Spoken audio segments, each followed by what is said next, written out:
이 아침 주시는 말씀은 사사기 3장 1절에서 11절 말씀입니다. 사사기 3장 1절에서 11절의 말씀 합독하시겠습니다.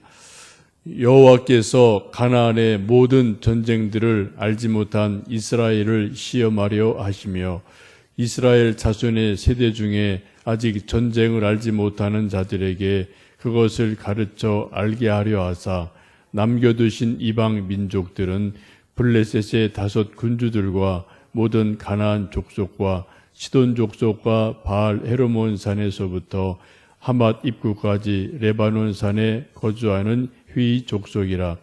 남겨두신 이방 민족들로 이스라엘을 시험하사 여호와께서 모세를 통하여 그들의 조상들에게 이르신 명령들을 순종하는지 알고자 하셨더라. 그러므로 이스라엘 자손은 가나안 족속과 헷 족속과 아모리 족속과 브리스 족속과 히위 족속과 여부스 족속 가운데 거주하면서 그들의 딸들을 맞아 아내로 삼으며 자기의 딸들을 그들의 아들들에게 주고 또 그들의 신들을 섬겼더라. 이스라엘 자손이 여호와의 목전에 악을 행하여 자기들의 하나님 여호와를 잊어버리고 바알들과 아세라들을 섬긴지라. 여호와께서 이스라엘에게 진노하사 그들을 메소포타미아 왕 구산 리사다임의 손에 파셨으므로 이스라엘 자손이 구산 리사다임을 8년 동안 섬겼더니 이스라엘 자손이 여호와께 부르짖음에 여호와께서 이스라엘 자손을 위하여 한 구원자를 세워 그들을 구원하게 하시니 그는 곧 갈렙의 아우 그나스의 아들 온니엘이라. 여호와의 영이 그에게 임하셨으므로 그가 이스라엘의 사사가 되어 나가서 싸울 때에 여호와께서 묘사비다 왕 구산 리사다임을 그의 손에 넘겨주심에 온니엘의 손이 구산 리사다임을 이기니라. 그 땅에 평온한 지 40년에 그니스의 아들 온니엘이 죽었더라. 아멘. 우리가 이 세상을 살다 보면은 이것은 쓸모없는 건데 이런 것은 세상에 없었으면 좋겠다.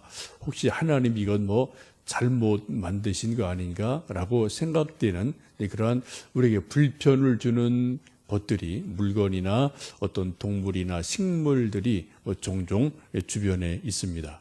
예를 든다면 엉겅퀴라든지 가시나무라든지 또 파리, 모기, 곤충 이런 걸 보면은 이런 거 없으면 더 편할 텐데 좋을 텐데 하나님이 괜히 쓸모없는 거 만들어 놓으신 것 아닌가 그런 생각을 종종 할 때가 있습니다. 잠언 16장 4절 말씀 보시면 여호와께서 온갖 것을 그 시움에 적당하게 지으셨나니 악인도 악한 날에 적당하게 하셨느니라 라고 말씀합니다. 하나님이 이 세상의 모든 것을 지으셨는데 악한 것도 그 시움에 그 쓰임을 받을 때에 쓰일 때가 있다. 적당하게 만드셨다라고 말씀을 합니다. 출애굽기를 보면은 바로 왕도 출애굽의 어떤 한 도구로 사용되는 것을 볼 수가 있습니다. 또 팔이나 메뚜기 이런 것들도 10가지 재앙의 도구로 사용되는 것을 보실 수가 있습니다. 엉겅퀴도 사실은 아주 불필요한 것 같고요. 우리나라는 이제 작지만 외국에 가보면 가시가 아주 커서 정말 농사 짓는데 성가신 그러한 엉겅퀴죠. 이런 것도 창세기를 보시면 아담과 이브가 범죄하고 난 이후에 이 땅이 거칠어지는 하나의 상징으로 또 실제 식물로 지금도 논밭의 들판에 있는 것을 볼 수가 있습니다. 이 모든 것들도 우리 보기에 이것은 없으면 좋겠는데 이건 쓸모없는 것인데 라고 여기지만 그런 것들도 하나님의 한 도구로 이때 저때 또 쓰이는 것을 볼 수가 있습니다. 오늘 말씀을 쭉 보시면 이스라엘 백성들이 가나안 땅을 정복하는데 몇 부족을 정복하지 못한 것을 봅니다. 3절 말씀 보시면 가나안 족속, 헷 족속, 아모리 족속, 브리스 족속, 회의 족속, 여부스 족속, 우리가 발음하기 힘든 그런 몇몇 족속이 여호수아가 죽을 때까지 정복을 다 못하고 이렇게 남겨놓은 몇몇 그런 족속이 있음을 성경은 말씀합니다. 이런 것들을 남겨두신 이유를 오늘 성경 말씀은 이 이방 족속들이 이스라엘 백성들이 하나님의 말씀을 잘 순종하는지 아는지를 시험하는 하나의 테스터 같은 역할을 한다. 마치 이 옆구리에 가시 같은 역할을 해서 하나님 말씀을 잘 순종하면 이들이 힘이 약해서 가만히 있고요. 또 이스라엘 백성들이 하나님을 순종하지 아니하면 이들이 힘을 얻어서 기승을 부리죠. 그래 이스라엘 족속들만 못살게 굴고 탄압하고 전쟁이 일어나는 그러한 일들이 있음을 보게 됩니다. 사도 바울도 고백하기에 자기 몸에 육체의 가시가 있어서 병이 질고가 있어서 늘 하나님 앞에 자기를 겸손하게 만든다. 자기를 쳐서 복종하게 만든다라고 고백하는 것을 볼 수 있습니다. 이건 우리도 마찬가지 같습니다. 이 세상에 어떤 누구도 100% 완벽한 사람은 아무도 없어요.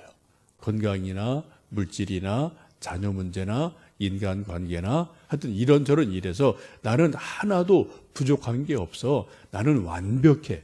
이런 사람은 뭐 옛날도 없었고요. 뭐 지금도 없고 앞으로도 없습니다. 정도 차이일 뿐이지 뭐 누구나 다 이 문제 저 문제 하여튼 뭔가가 우리 옆구리의 가시처럼 이런저런 문제들이 뭐 저는 저대로 있고 여러분도 여러분대로 뭐 나름대로 있으실 것 같습니다. 이런 것들은 왜요? 모두 다 하나님의 도구로 우리를 겸손케 하시는 또 우리를 기독케 하시는 그러한 도구인 것을 보게 됩니다. 혹시 여러분 속에 뭐 옆구리에 가시같이 사도 바울의 어떤 그 병처럼 어떤 뭔가 좀 완전히 해결되지 않고 뭔가 늘 한두 가지 이렇게 좀 문제가 있다면 여러분 그것이 우리를 경성하게 하고 깨어나게 하고 기독케 하시는 하나님의 도구인 것을 기억하시면 좋겠습니다. 그것 때문에 자꾸 불평, 불만 하기보다는요, 하나님이 더 기도하게 하시는 거구나라고 여기시고 기도의 자리로 나가는 그러한 일이 되었으면 좋겠습니다.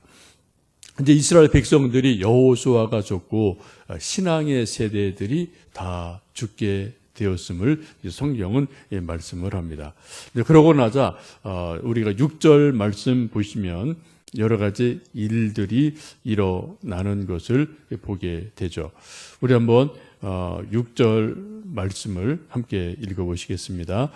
그들의 딸들을 맞아 아내로 삼으며 자기 딸들을 그들의 아들들에게 주고 또 그들의 신들을 섬겼더라. 이게 여호수아도 죽고 갈렙도 죽고 신앙의 이제 3세대쯤 되는 분들이 다 돌아가셨어요. 그리고 정말 출애굽을 경험한 사람, 요단강을 건넌 것을 기적을 경험한 사람, 또 가나안 정복 전쟁에서 여리고성을 돌면서 하나님이 이기게 하신 것들, 이런 하나님 일하신 것들을 다 직접 눈으로 보고 경험한 믿음의 세대가 다 죽고 나자 믿음 없는 세대가 자손들이 일어나게 됩니다. 신앙의 세대가 죽고 나자 이스라엘 백성들에게 방탕한 생활, 믿음 없는 생활이 일어나게 됩니다. 그 한 증거가 함께 보신 6절처럼 이방의 딸들을 아내로 맡고 또 자기 아들들을 또 그들에게 장가보내는 그런 일들이 일어나게 됩니다. 그래서 그들에게 또 이방 신들이 이스라엘 백성들에게로 들어오게 됩니다. 이방 여인들과 결혼을 하게 되면 문제되는 것이 그건 뭐 거의 다 뭐 결과론적으로 그러죠. 이방 신들이 같이 따라오게 돼 있어요. 그래서 솔로몬도 그런 문제가 나오지 않습니까? 초기 중간까지는 아주 괜찮은 지혜로운 왕인데 이방 나라의 어떤 공주들과 막 이런저런 정략적인 결혼을 하다 보니까 이방 신들이 함께 따라오게 되고 이제 솔로몬의 후대가 크게 흔들리고 이방 신들이 이제 판을 치는 일들이 일어남을 봅니다. 요즘 우리도 좀 이제 뭐 여러 가지 사회 문제 중에 우리가 뭐 직접 여러분은 뭐 저도 아직 직접 피부에 부딪히지 않는 것인데, 농촌이나 이런 데는 이제 아주 점점 문제되는 것들이 있죠. 소위 결혼할 우리 이제 여자가 없기 때문에 좀 나이 많은 농촌의 노총각들 이런 분들이 결혼을 해야 되겠고, 그래서 어쩔 수 없이 이 아시아의 여러 나라의 이제 좀 아가씨들과 결혼하는 일들이 점점점 많아지고 있습니다. 소위 이제 다문화 가정이라는 일들이 일어나고, 뭐 필리핀, 베트남, 뭐 동남아시아 여기저기에서 아가씨들이 와서 결혼을 합니다. 뭐 잘 사는 분도 많이 있지만, 이제 그 중에는 또 이제 결혼하면서 그들의 우상을, 그들의 신을 또 이제 가지고, 이건 뭐 어쩔 수 없죠. 그렇게 자라온 사람들이니까. 근데 그 중에 하나 좀 문제되는 것이 이슬람들의 이제 문제가 계속해서 제기가 되고 있습니다. 보도에 의하면 2015년 파키스탄 이슬람 노동자들이 한국에 들어온 사람이 19,000명이 조금 넘습니다. 2만 명가량이 되어지는데, 이 사람들이 2001년부터 2014년까지 14년간 계속 평균치를 낸 것인데, 그때 196명이 파키스탄 이슬람 남자들과 우리 한국 여인들이 결혼합니다. 그걸 전체 누계로 보면 약 2,900명 정도가 파키스탄 이슬람 남자와 한국 우리 이제 딸들이 결혼을 한 것이죠. 근데 물론 대부분 좀 가난할 수 있고, 형편이 그런 분들이 대부분일 수 있겠습니다만, 이들이 결혼하면서 문제가 뭐가 됩니까? 파키스탄 남자들 다 이슬람이거든요. 근데 그런 이슬람의 신앙이 그들에게는 전달이 되고 강요가 돼요. 또 이제 아이들 하면 당연히 또 그렇게 이슬람 신앙이 그들에게 전달이 되고, 또 이렇게 전수가 되는 것은 분명한 일이죠. 여러분 아시는 것처럼 여러 보도를 보면은 2020년, 2030년 조금 차 있습니다. 그때까지 한국을 이슬람권에서는 포교의 어떤 아주 전략적인 그런 국가로 생각을 해서 아주 치밀하게 여러 가지 전략적으로 접근하고 있는 것을 여러분 아실 수가 있어요. 저도 몇 년 전에 옛날에 김승규 장로님 이제 국정원장 지내신 분이죠. 목회자들 한번 초청해서 이제 그런 세미나에서 한번 제가 가본 적이 있는데, 그분 먼저 정보를 조금 알고 있는 분이니까요. 정보원장 했으면 이런저런 것은 다 알고 계시죠. 근데 그분이 그런 얘기를 심각하게 제기를 하시더라고요.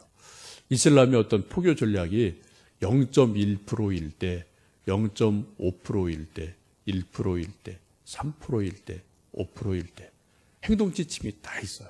그럴 때는 적을 때는 쥐지근 듯이 가만히 있다가 조금 더 하면 이제 뭔가 좀 정치 세력화를 만들고, 그 다음에 뭐를 만들고 해서 점차적으로 어떤 힘 있는 집단으로 만들면서 하여튼 점점점 하여튼 그 이슬람을 전하는 포교 전략이 아주 치밀하게 준비되어 있는 것을 한번 좀 제가 들어본 적이 있고, 근데 한국 교회가 너무 무지하다, 관심이 없다, 좀 답답하다, 이런 얘기를 정말 아주 간절하게 얘기하시던 것을 들어본 적이 있습니다.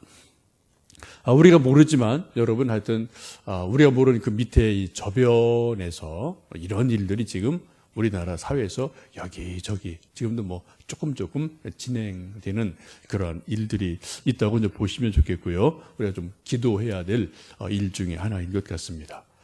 지금 이스라엘 백성들도 신앙의 세대가 다 죽고 나자 딸들이 서로 이리저리 결혼하고 또 우상들이 들어오게 됩니다. 그 결과 하나님을 버리고 우상을 섬기는 일들이 일어납니다. 7절에 그렇게 말씀하죠. 이스라엘 자손이 여호와의 목전에 악을 행하여 자기들의 하나님 여호와를 잊어버리고 바알과 아세라들을 섬겼다라고 말씀합니다. 하나님이 진노하셔서 메소포타미아 왕 구산 리사다임이라는 사람을 보내셔서 8년 동안 이스라엘을 못살게 굴고 식민 통치하는 일들이 일어나게 됩니다. 이렇게 8년간 여러 가지 고통을 당하자 그때 비로소 이스라엘 백성들이 하나님을 생각하면서 하나님께 기도를 합니다.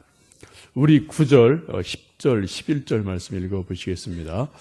이스라엘 자손이 여호와께 부르짖음에 여호와께서 이스라엘 자손을 위하여 한 구원자를 세워 그들을 구원하게 하시니 그는 곧 갈렙의 아우 그니스의 아들 온니엘이라.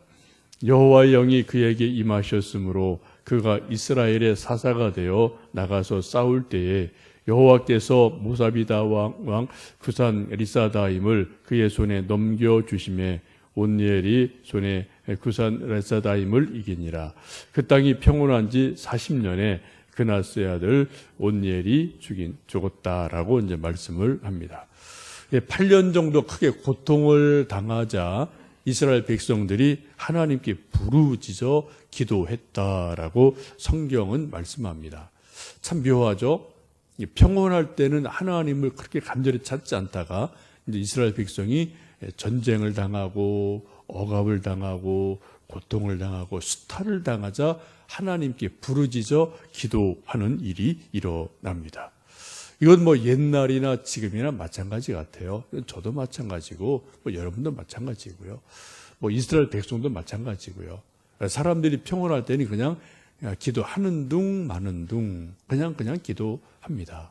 근데 우리가 병들든지 심각한 문제가 있고 발등에 불이 뚝 떨어지면은 뜨거워하고 우리가 뭐 기도를 열심히 하는 일이 있죠. 고통 중에 부르짖었다라고 성경은 말씀을 참 많이 하지 않습니까? 정말 이건 어쩔 수 없는 인간의 한계 같아요. 여러분, 우리가 고통을 당할 때, 어려운 일을 당할 때 정신이 번쩍 들어서 깨어 기도하고 부르짖어 열심히 기도하는 것은 정말 훌륭하고도 좋은 일임에 틀림이 없습니다. 문제는 뭡니까? 고통이 있는데도 기도를 안 한다는 거죠. 고통이 왔는데도 기도하기를 잊어버리고 그래서 오히려 불평불만하고 뭐 그냥 다른 데 가서 고통을 토로하는, 그게 문제이지. 우리가 고통당할 때 하나님 도와주세요라고 기도하는 것은 지극히 당연하고 또 하나님이 원하시는 길임에 틀림이 없습니다. 이제 이스라엘이 고통 중에 기도하자 하나님이 온니엘을 보내셔서 사사로 세웁니다. 사사기의 첫 번째 일대 사사로 등장을 하게 됩니다.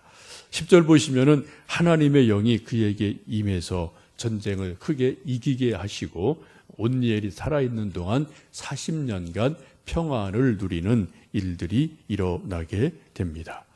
여러분, 하나님의 성령이 임하자 그 적군을 물리치고 이기고요. 40년간 평안한 삶을 누리는 은혜가 임하게 됩니다. 이 시간 우리도 혹시 여러 가지 어려운 일이 있으신지 한번 살펴보시고요. 이것은 좀 하나님이 나에게 더 기도하라는 사인이 아닌가 생각해 보시며 우리가 낙심하거나 불평하기보다는 더 간절히 하나님께 기도하시는 계기가 되셨으면 좋겠고요. 우리가 부르짖어 기도 하나님은 들으시고 응답하십니다. 너는 내게 부르짖어라 내가 내게 응답하겠고 내가 알지 못하는 크고 은밀한 일을 내게 보이리라 말씀하십니다. 이 시간 우리가 기도할 것을 마땅히 하나님께 기도드리고요. 특별히 성령님이 임하시기를 기도하시고요. 또 하나님의 능력으로 세상을 이기고 또 문제를 헤쳐나가면서 평온한 삶을 누리시는 은혜가 여러분에게, 자녀들에게, 이 땅 위에, 우리 또 교회 위에 임할 수 있기를 간절히 원합니다. 함께 기도하시겠습니다.